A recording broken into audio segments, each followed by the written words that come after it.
विपक्ष और चुनाव आयोग आमने सामने हैं। पूरा विपक्ष चुनाव आयोग की प्रेस कॉन्फ्रेंस के बाद आयोग से लगातार सवाल पूछ रहा है।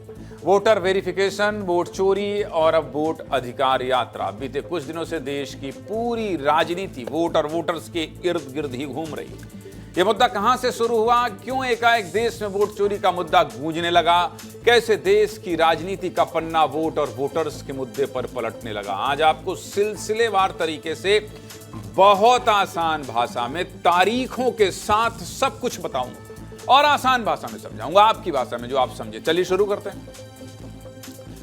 बिहार में चुनाव से पहले वोटर लिस्ट में कोई गड़बड़ी तो नहीं है, इसकी जांच के लिए 24 जून को एसआईआर की घोषणा की गई। इसके बाद 25 जून से 26 जुलाई तक बिहार में वोटर वेरिफिकेशन अभियान चलाया गया और 1 अगस्त को चुनाव आयोग ने ड्राफ्ट जारी करके ये बता दिया कि बिहार में एसआईआर के तहत 65,64,000 वोटर्स के नाम काटे गए। ये कौन लोग हैं? ये वो लोग हैं जो या तो अब इस दुनिया में नहीं हैं या फिर स्थायी तौर पर कहीं शिफ्ट हो गए या फिर अवैध रूप से भारत के वोटर्स थे। बिहार में हो रहे वोटर वेरिफिकेशन का विरोध विपक्ष लगातार कर रहा है। जिस वक्त ये पूरा अभियान चल रहा था तब भी हाथों में तख्तियां लिए विपक्ष के सांसद संसद में अंदर से लेकर बाहर तक हंगामा कर रहे थे। मानसून सत्र की शुरुआत ही एसआईआर पर हंगामे को लेकर हुई। बिहार में वोटर वेरिफिकेशन के मुद्दे ने कई दिन संसद सत्र को चलने नहीं दिया और मैं लगातार आपको ये दिखाता रहा कि आज भी संसद नहीं चल पाई, आज भी संसद नहीं चल पाई। संसद में एक दिन न चल पाने का कितना खर्च होता है, वो हमारे आपके टैक्स का पैसा होता है, ये सब आपको दिखाता रहा। संसद की हर तस्वीर हम आपको लगातार दिखाते भी रहे।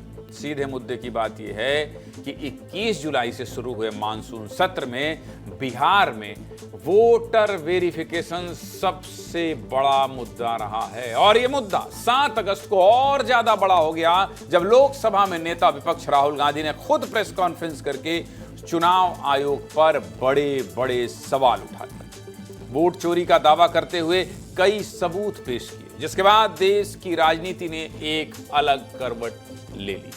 तमाम विपक्षी पार्टियां एक हो गईं। वोट चोर गद्दी छोड़ के नारे गूंजने लगे। 11 अगस्त को देश की प्रमुख विपक्षी पार्टियां कांग्रेस, सपा, एनसीपी, शिवसेना, उद्धव गुट, आरजेडी, टीएमसी समेत कई बड़ी पार्टियां सड़क पर उतर आईं, जमकर नारेबाजी की।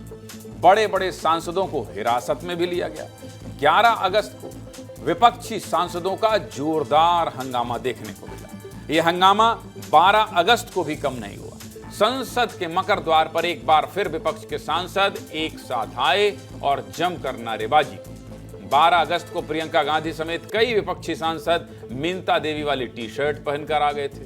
मिंता देवी की उम्र 36 साल की जगह 124 साल लिख दिया गया है, जिसके बाद विपक्ष ने चुनाव आयोग पर निशाना साधा।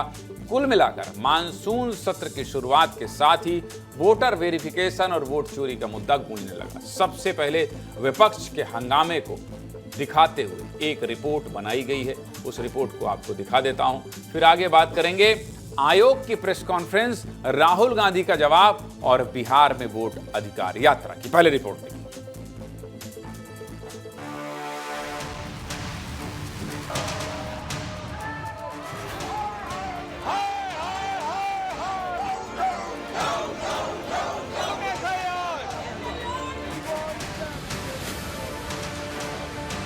Election system in India is already dead. We are going to prove to you without any doubt in the coming few days. ये है चोरी। 1,02,50 वोट की चोरी 5 तरीके से होती है। इलेक्शन कमीशन खुलकर बिना डरे बीजेपी के साथ मिलकर चोरी करता है।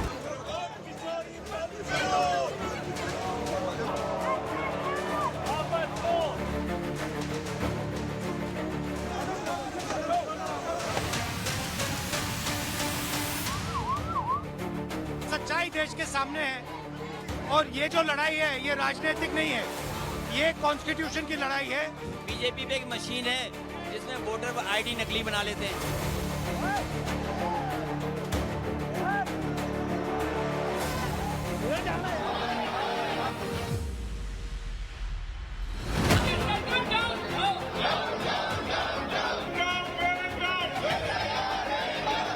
ममता देवी, सुना है मैंने। ऐसे तो बहुत अनलिमिटेड केसेस हैं।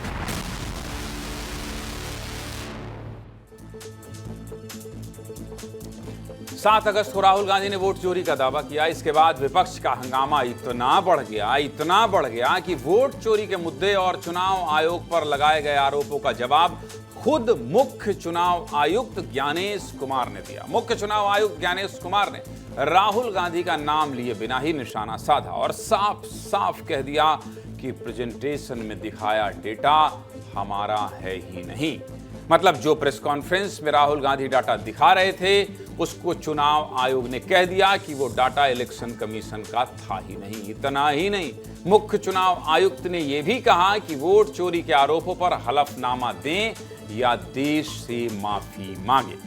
कैसे पूरा मामला राहुल गांधी बनाम चुनाव आयोग हो गया, एक रिपोर्ट आपको यह भी दिखा देता हूं, देखिए। ये है चोरी। 1,02,50 वोट एक पीपीटी देकर, जो कि चुनाव आयोग के आंकड़े नहीं हैं। सब डुप्लीकेट वोटर्स हैं। और इलेक्शन कमीशन देश में पूरे एविडेंस को डिस्ट्रॉय करने की सोच। पीपीटी में गलत तरीके से एनालाइज करना, गलत आंकड़े देना और यह कहना कि पोलिंग ऑफिसर ने कहा है कि इस महिला ने 2 बार वोट दिया है, ये संविधान और कानून दोनों से विरुद्ध है। इलेक्शन कमीशन जानता है कि हमने उनकी चोरी पकड़ ली। इलेक्शन कमीशन खुलकर बिना डरे बीजेपी के साथ मिलकर चोरी करता है। ये सारे आरोप निराधार हैं। महाराष्ट्र में पहली बार हमें सबूत मिला, विधानसभा और लोकसभा के बीच में जादू से नए वोटर आते हैं। और हमारे मतदाताओं को यह कहना कि वो फर्जी हैं, इसके ऊपर जो भी इस बात को बोल रहा है उसको माफी मांगे।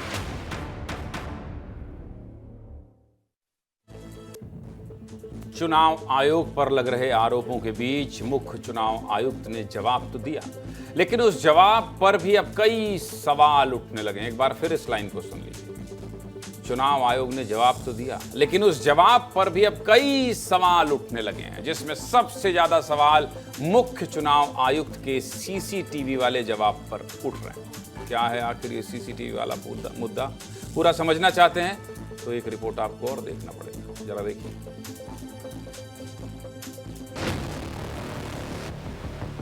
मैं उनसे पूछना चाहता हूं, आपने कानून बनाया, आपने सीसीटीवी का कानून बनाया,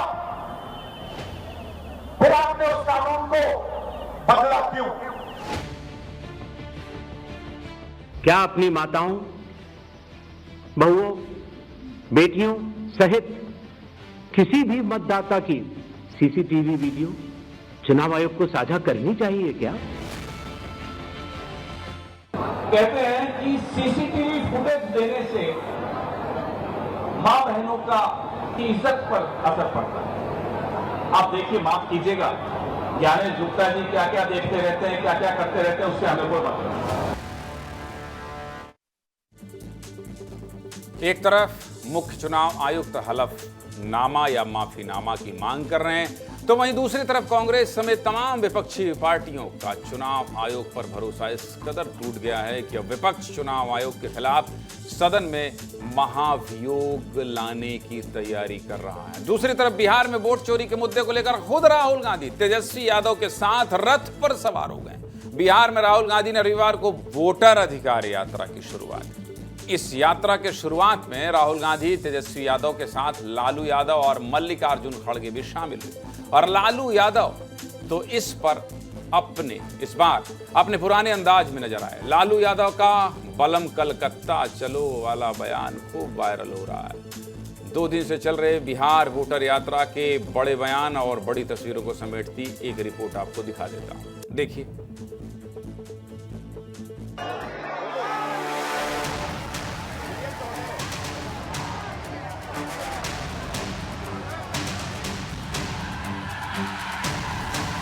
मैं आपको स्टेट से कह रहा हूं, पूरे हिंदुस्तान में विधानसभा के चुनाव, लोकसभा के चुनाव चोरी किए जा रहे हैं।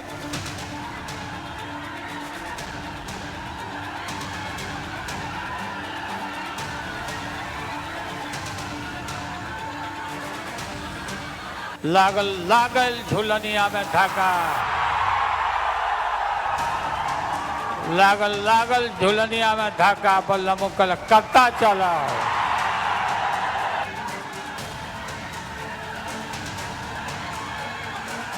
अरे मोदी जी, हम बिहारियों को चूना मत लगाइए, बिहारी लोग खैनी में चूना रगड़ देता है, हम लोगों से पंगा भारी पड़ेगा।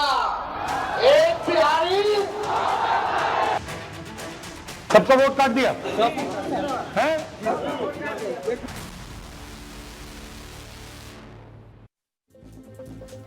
बलम कलकत्ता चला, 25 बार तो मैं सुन चुका हूं इस बयान को। चुनाव आयोग को सुना दिया, राहुल गांधी को सुना दिया, विपक्ष क्या आरोप लगा रहा सब दिखा दिया।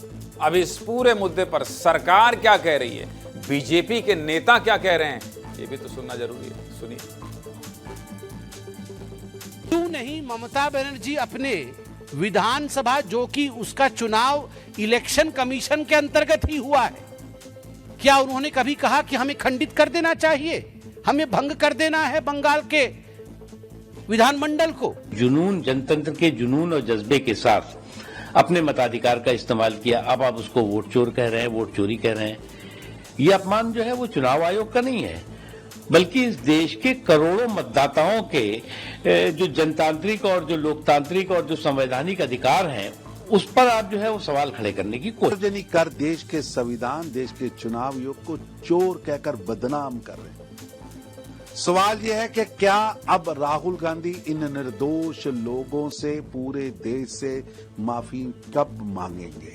आप एसआईआर का एक जगह विरोध करेंगे और दूसरी जगह कहेंगे कि मतदाता सूची में गड़बड़ी है, तो दोनों ही बातें आप कहना चाहते हैं। आप गड़बड़ी बताएंगे और ठीक ना करो ये भी कहेंगे।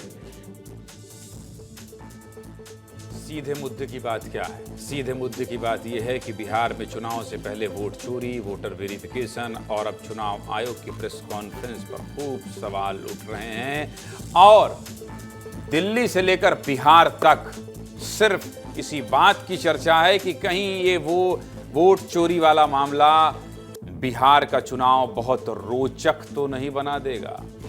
दिल्ली से उठा है मुद्दा, इसलिए दिल्ली चलना पड़ेगा। अमृत तिवारी, दिल्ली चलना पड़ेगा कि बलम कलकत्ता चलना पड़ेगा? बलम कलकत्ता तो वायरल है, और ये जो पूरा मामला है दिल्ली के राजनीतिक गलियारों में इसकी क्या चर्चा है, और राहुल गांधी तो अब बिहार के हो चले हैं, इसका क्या असर है और बीजेपी क्या तैयारी कर रही है, इन सब पर जरा थोड़ा सा अपनी टिप्पणी दीजिए अमृत तिवारी। ज्ञानेंद्र जी, देखिए, राहुल गांधी जो है जिस तरह से मुहिम को एक रूप दे चुके हैं, वो मुहिम आरोपों के हवाले से देखेंगे तो बिहार चुनाव में आंधी और तूफान का रूप धारण करते जा रहे हैं। इसके बुनियादी वजह यह है कि पहले राहुल गांधी जो मुद्दे उठाते थे उसमें विपक्ष बटा होता था।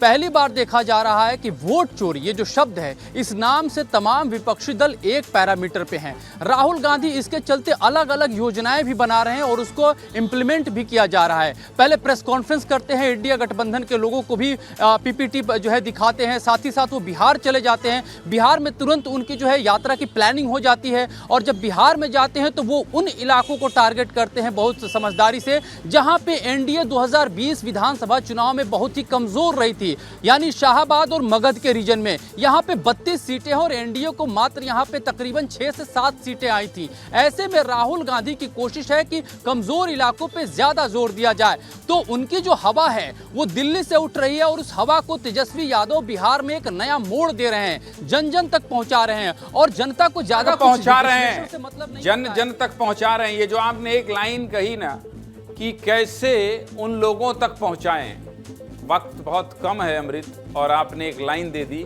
मतलब आपने निष्कर्ष बता दिया कि लोगों तक पहुंचाने की जो कोशिश है राहुल गांधी की। लेकिन चुनाव आयोग ने भी कह दिया कि भाई साहब हलफनामा दीजिए, नहीं तो माफी मांगिए।